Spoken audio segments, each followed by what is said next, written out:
여러분, 제가 뉴욕에서 3년 동안 사역을 했었는데요. 뉴욕에 있다 보니까 유대인들의 스토리를, 그리고 유대인들의 이슈들을 간혹 청년들의 이야기를 통해서 듣게 되었습니다. 그 중에 하나가 이 바르 미츠바라는 것인데, 여러분 아마 들어보셨을 텐데, 유대인 성년, 특별히 남자들은 13세가 되고 여자들은 12세가 되면 성인식, 이 바르 미츠바를 하게 되는데요. 여러분, 그러면 그 파티 같은 걸 합니다. 그 유대인 안식일에는 이제 예배를 그들 나름의 회당에서 모여서 성인식 같은 예배를 드리고, 또 그 다음날 혹은 뭐 여러 가지 생일을 맞이하는 그날에 파티를 열게 되는데요. 그때 참석하는 친척들, 친구들은 부조를 해야 하게 됩니다. 근데 그 부조가 얼마 정도 되냐면 보통 18수를 하게 됩니다. 예를 들면 18달러를 하든지 36달러를 하든지 그 18 곱하기를 해서 돈을 가져가게 되는 겁니다. 그럼 보통 200명이 모이거든요. 그럼 200명이 모이면 가까운 할아버지라든지 직계들은 유산을 그때 주기도 합니다. 그래서 많은, 최소 이제 평균적으로 제가 한 3년 전 들었을 때만 해도 한 4만 불에서 5만 불이 모인다, 이렇게 얘기를 들었어요. 그러니까 지금은 더 아마 올라갔을지 모르겠습니다. 근데 13세에 한 5만 불 정도의 시드 머니가 있다라고 치면 이제 대부분 부모님들은 그 돈을 뭐 펀드라든지 스탁이라든지 이런 걸 구매해서 이제 보통 이제 대학을 가는 시점에서 이제 주게 되는 거죠. 그럼 보통 10만 불이 된다라고 제가 한 3년 전에 이야기를 들었던 것 같습니다. 지금은 더 올랐을지도 모르겠습니다. 그런데 이제 제가 있었던 그 뉴욕에만 해도 유대인들이 수백만 명에 살잖아요. 그러니까 거기 있는 청소년들은 대부분 10만 불로 대학 시절을 시작하는 거겠죠, 최소.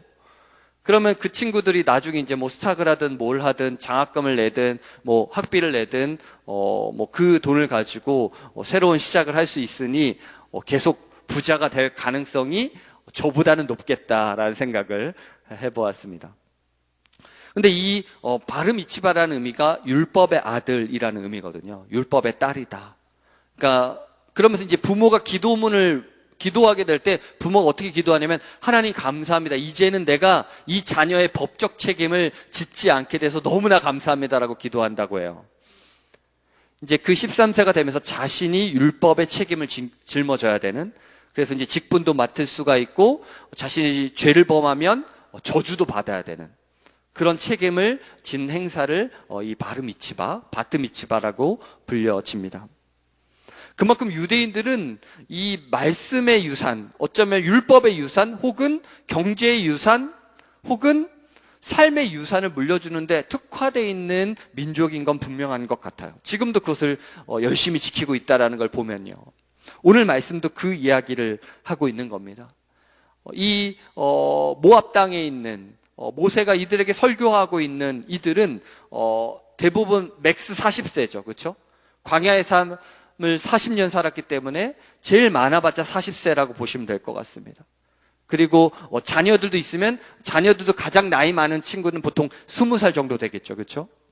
그러니까 되게 젊은 그룹입니다. 그 젊은 그룹에게 오늘 말씀을 이야기하고 있는 거죠. 언약의 말씀, 베리트. 이 언약의 말씀은 우리에게, 출애굽한 백성에게만 준 것이 아니라 이 출애굽하지 않은 너희들에게도 줄 것이고 앞으로 일어날 수많은 자녀들에게도 줄 언약의 말씀이다라고 가르쳐 주십니다. 여러분, 이 언약의 말씀의 유산, 우리가 비록 수만 불을 우리 자녀에게 주지 못할지라도 우리가 줄 수 있는 것, 우리 예수를 믿는 교회의 성도들이 줄 수 있는 것은 무엇인지 아십니까? 바로 헤세드의 사랑의 유산인 줄 믿습니다. 할렐루야. 헤세드 사랑의 유산. 유대인들은 어떤 책임이나 혹은 뭐 돈을 준다고 하지만 우리가 줄 수 있는 건 헤세드 사랑인 줄 믿습니다. 그 헤세드 사랑의 유산이 무엇인지를 오늘 본문을 통해서 함께 나누기를 원합니다. 여러분, 헤세드가 무엇일까요? 바로 언약에 기초한 사랑을 표현합니다. 언약에 기초한 사랑. 이 헤세드는 구약에서 246번이나 사용되고 있는 단어인데요. 그래서 이게 번역하기가 어려워요. 왜냐하면 어제 설교자께서도 말씀해 주셨지만 언약이란 개념 자체가 우리에게 익숙하지 않고 쓰여지는 단어가 아니기 때문에 이 언약에 기초한 사랑이 무엇인지도 우리가 깊게 이해하기가 쉽지가 않습니다. 언약에 기초한 사랑은 크게 두 가지로 볼 수 있는데요. 첫 번째는 끊임없이 잘 대해주는 겁니다. 끊임없이 잘 대해주는 거. 그러니까 계속 잘 대해주는 거예요. 왜냐면 우리가 언약을 맺었기 때문에 한결같이 그 언약의 기초에서 끝까지 잘 대해준다 라는 표현입니다. 그래서 인자라고도 표현하고 자비라고도 표현하고 인애라고도 표현하고 사랑이라고도 표현합니다. 끝까지 계속 잘해주는 거. 자, 그리고 또 다른 두 번째 의미가 있는데요. 성실하다, faithfulness하다, 신실하다. 이건 어떻게 보면 인간의 입장에서, 성도의 입장에서 표현하는 것일 수도 있고, 하나님께서 우리에게 인자하시다, 하나님께서 우리에게 성실하시고 신실하시다, 약속을 반드시 지키신다, 이런 의미를 가지고 있기 때문에 구약에서는 이 헤세드라는 번역을 하기가 상당히 어려운 축에 속합니다. 그래서 이 출애굽을 경험하지 못한 이 40세까지 있는 수많은 백성들에게 이 이야기를 하고 있는 거죠. 우리 하나님은 헤세드, 언약에 기초한 사랑을 우리에게 주고 계신다. 그 신실한 하나님의 사랑을 우리가 알아야 된다라고 이야기하고 있는 거예요. 그런데 오늘 17절 말씀을 보면 너희가 무엇을 보았느냐라고 말하면서 27절에는 너희가 그들 중에 있는 가증한 것과 목석과 은금의 우상을 보았다라고 말합니다. 우리 하나님은 이런 하나님이신데 너희가 어떤 우상들을 보았냐면 아말렉과 싸우면서 에돔과 모압과 암몬 족속과 싸우면서 본 우상들이 있지 않느냐. 그 우상들은 헤세드의 사랑이 없다. 오히려 우상들 때문에 그들은 진멸당했고 죽임을 당하지 아니하였느냐. 하나님은 그런 우상들을 심판하셨다. 그렇기 때문에 우리는 신실한 언약에 근거한 사랑을 주시는 하나님의 말씀을 지키며 살아가야 되는 것이 하나님 우리에게 주신 복이다. 그러나 그 복을, 그 말씀을, 그 하나님의 헤세드의 사랑을 우리가 이어가지 못하면 우리는 저주받을 것이다 라고 모세가 이야기해주고 있는 것입니다. 그런데 왜 이런 우상들에 대해서 이야기했을 건가요? 사실은 그 우상들이 너무나 달콤했기 때문에 그렇습니다. 그들 중에 있는 가증한 것과 목석과 은금의 우상을 보았다. 그 영향력이 있다라는 거예요. 그 눈에 보이는 은금의 우상이 너무나 달콤해 보이고 화려해 보이고 마치 이 땅을 살아가면, 그 가나안 땅을 살아가면 그 우상들의 법을 지켜야 될 것 같은 압박들이, 그 교육 환경들이 펼쳐진다라는 것입니다. 너희가 가나안 땅에 가면 그런 우상들의 유혹이 있을 거다. 하지만 그 유혹은 무너지고 심판당했음을 기억해라라고 가르쳐주고 있습니다. 제가 이제 미국에 처음 왔을 때도, 뉴욕 땅을 밟았을 때도 그 우상들이 주는 정말 어떻게 보면 탁월해 보이기도 하고 상당히 강해 보이기도 하고 아름답게 보이기도 하는 그런 많은 우상들이 우리를 현혹하고 있습니다. 미국에서 직장 생활을 하면 그 법을 따르지 않으면 내가 성공할 수 없겠구나, 내가 올라갈 수 없겠구나라고 생각되어지는 수많은 우상들이 있는 거죠. 나는 저렇게 소셜을 하지 못할 텐데, 나는 저런 법들을 따르지 못할 텐데 걱정되고 근심되고 무섭고 타협해야 되나? 타협하지 말아야 되나? 우리의 직장의 현장들은 너무나 그 우상들이 강력하기 때문에 음으로 만들어져 있고 금으로 만들어져 있는 그 우상들을 따르지 않기에는 너무나 힘들겠구나라는 두려움들이 우리를 압도한다라는 거죠. 특별히 이 40세까지밖에 안 되는 그 수많은 청소년과 청년들에게는 더 무섭지 않겠습니까? 그들에게 말하고 있는 겁니다. 젊은이들에게 말하고 있는 겁니다.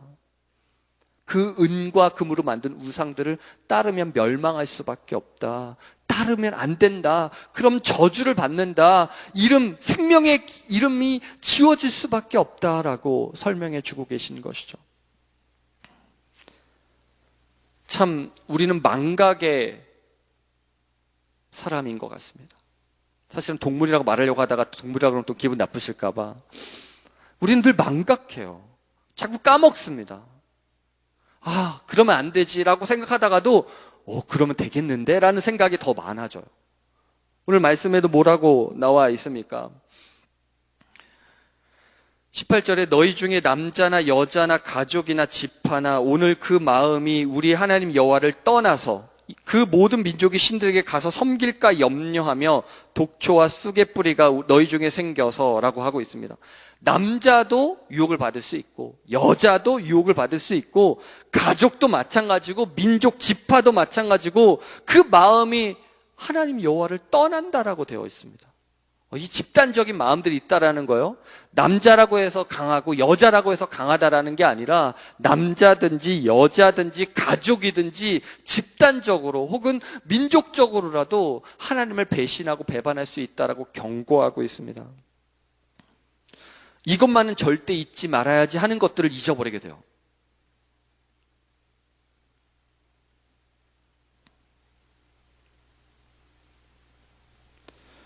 우리는 주기적으로 지나온 발걸음들을 돌아볼 필요가 있습니다. 만약에 우리가 우리 젊은 세대들이 가르쳐야 될 것이 있다면 그것은 역사겠죠. 그렇죠? 역사를 가르쳐야 됩니다. 하나님께서 우리 가족의 역사, 하나님께서 우리를 이끌어주신 이 민족의 역사, 하나님께서 이끌어주신 이 성경의 역사를 가르쳐야 되겠죠. 그걸 기억해내도록 그것을 끊임없이 주기적으로 가르쳐야 되는 줄 믿습니다. 우리가 가르쳐야 될 바로 이 헤세드 신앙의 유산은 우리를 잊어버리지 않으시고 용서하시는 헤세드의 하나님의 역사를 가르쳐야 된다는 것이죠. 내가 새벽 날개를 치며 바다 끝에 거할지라도 곧 거기서도 주의 손이 나를 인도하시며 주의 오른손이 나를 붙드시나이다. 그 하나님, 그 신실하신 헤세드의 하나님을 우리 살아가는 자녀들에게, 우리 살아가는 다음 세대에게 가르쳐야 되는 줄 믿습니다. 19절에 보시면요, 이 저주의 말을 듣고도 심중에 스스로 복을 빌어 이르기를 내가 내 마음이 완악하여 젖은 것과 마른 것이 멸망할지라도 내게는 평안이 있으리라. 또 18절 후반에는 독초와 쑥의 뿌리가 너희 중에 생겨서 라고 되어 있습니다. 여러분, 독초는 뭐죠? 독을 만드는 원재료입니다. 그렇죠? 쑥 뿌리는 뭐죠? 물론 쑥은 맛있는 쑥도 있겠죠. 그렇지만 대부분의 쑥은 아주 쓴맛을 가지고 있습니다. 쓴 뿌리를 가지고 있죠. 저희 집 앞에 아주 조그만한 잔디밭이 있는데 제가 이사 올 때부터 잔디를 본 적은 없습니다. 늘 잡초만 무성하게 자라는데 봄이 되면 아주 기가 막히게 빨리 자라는 게 있는데 그게 쑥이에요. 근데 사실 기가 막힌 건 제가 그걸 쑥을 몰랐다라는 거야. 그게 쑥인지 몰랐어요. 어떤 권사님 보시더니 이게 쑥대밭이네요 그러면서 쑥이 너무 많다면서 이렇게 저희 집이 쑥밭이라는 걸 처음 알게 되는데 올 봄에도 이 쑥이 엄청 자라났어요. 쑥이 되게 강력하구나. 쑥은 정말 생존력이 세구나라는 걸 느끼게 됐는데 이 쑥뿌리, 쓴뿌리는 상당히 생존력이 강합니다. 독초도 마찬가지입니다. 그 뿌리가 우리 안에 있음을 인정해야 됩니다. 이스라엘 자손들에게도 그 쑥뿌리가 있다라고 말하는 거야. 그 어린 자손들에게도 너희들 마음 가운데 독초의 뿌리가 있고 쓴뿌리가 있다. 그 쑥뿌리가 있다. 그것을 제거해야 된다라고 말합니다. 그럼 여러분, 이 전문가들이 오시면 여러분 돈을 내시고 하시는 전문가들은 뭘 하죠? 먼저 그 잡초를 제거합니다. 그 쑥들을 제거하죠. 그러면 제초제를 뿌리죠. 어쩌면 우리에게 필요한 건 말씀의 제초제인 줄 믿습니다. 말씀의 제초제를 뿌려야 돼요. 우리 안에 있는 그 독초가 자라나고 그 독초의 뿌리를 제거하기 위해서는 하나님의 말씀의 제초제를 뿌려야 되는 줄 믿습니다. 우리가 스스로 복을 빚고 내가 스스로 복을 받을 수 있다라는 그 교만함을 꺾을 수 있도록, 오늘 이 말씀의 사람들은 스스로 교만하여서 내가 복을 빌면 나에게 복이 있다라는 정신 승리를 한다라는 거예요. 어쩌면 우리 사랑하는 자녀들이 정신 승리를 할 수도 있습니다. 좋은 대학에 가고 좋은 직장을 구하고 좋은 연봉을 받으면 내가 스스로 복을 받고 있구나라고 착각할 수 있기 때문에 그 착각을 제거해 주어야 합니다. 하나님의 말씀 그 아래 살아가는 우리, 그 말씀의 우산이 세상의 수많은 유혹으로부터, 우상으로부터 우리를 지킬 수 있다는 믿음으로 살아가는 자녀들에게 말씀의 제초제를 뿌리시기를 주의 이름으로 축원합니다. 그 말씀의 제초제가 우리를 인도해 주실 것입니다. 그게 바로 헤세드의 사랑이죠. 여러분, 우리에게는 진정한 언약이 있습니다. 이 잔은 내 피로 세우는 새 언약이니 곧 너희를 위해서 붓는 것이라. 진정한 제초제는 예수의 피인 줄 믿습니다. 할렐루야. 그 언약의 피는 예수의 피예요. 우리 살아가는 자녀들에게 그 예수의 피를 부어야 됩니다. 그래서 그들의 독초와 쑥뿌리들을 제거해야 됩니다. 우리도 먼저 우리 안에 있는 독초와 순뿌리를 제거하여서 예수의 피의 언약, 그 언약의 사랑을 우리 살아가는 자녀들, 우리 살아가는 다음 세대들, 우리의 모든 민족들에게 전하는 우리 되기를 주의 이름으로 축복합니다.